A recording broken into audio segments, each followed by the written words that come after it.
Okay, welcome to part 2 of creating our dreamy and magical cue. So in part 1 we sort of threw the kitchen sink of instruments at our brief and put everything in we might need. I wasn't too sure about the Glock, maybe that will come back in. What I'm going to do is flesh this out now to around about 1 minute 32 minutes. We're going to bring elements in at different points and try not to make it sound too generic so it stands out from other pieces in the genre. So let me put a structure sort of together and then I'll be back with you. So I've added a few extra bars in here, so duplicating the main part. We've only got the ending A flat, B flat at the very end. I've sort of split it into an A, B and an A plus section.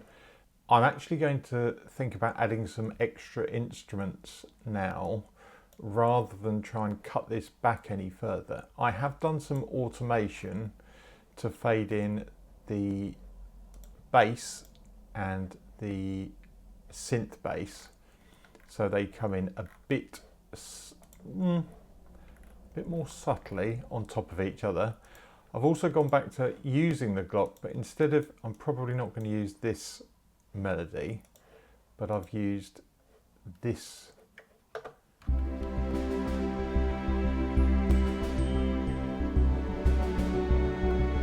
That's got some stereo delay on it as well.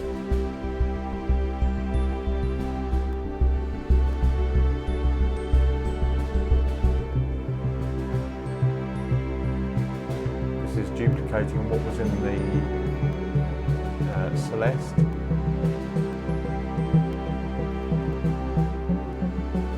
And then back to the first melody again.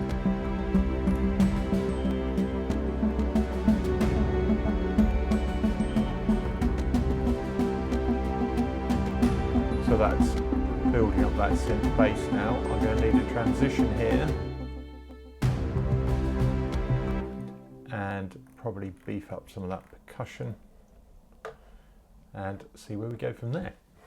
What I have done is use the Eric Whittaker choir to add some extra layering, along with from Contemporary Drama Toolkit we've got textural synths, so adding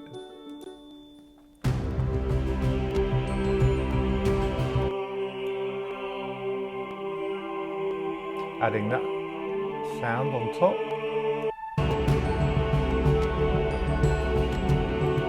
Also played around with adding some Glock notes in. Now, while I was adding those, I was also thinking it would be a good idea to actually bring these down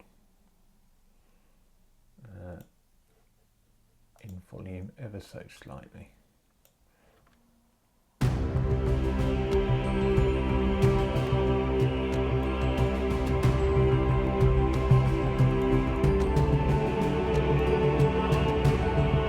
But have them build through that B section.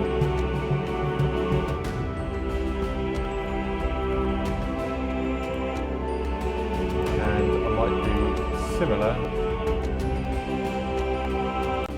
with the choir.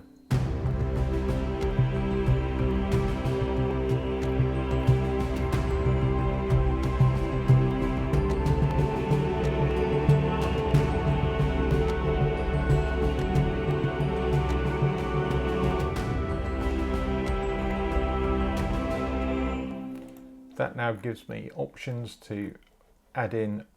I'll probably move everything up an octave for the choirs to come in and finish off that bigger A section, maybe a bit more percussion, and I'll need some transition elements as well. Right, let's do that. So to finish this off, we've got these transition elements here. So we've got glissando, harp, cymbals, and some transitions from damage. So they sort of sound like this at the beginning. So in context.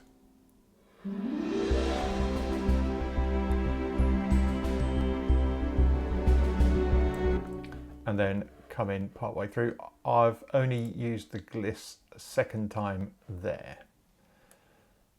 Just sounded a bit odd in that first transition and the end. That's about it really for structuring it. I'll play it through for you so you can hear exactly what we've got by the end of this second session of structuring our piece together.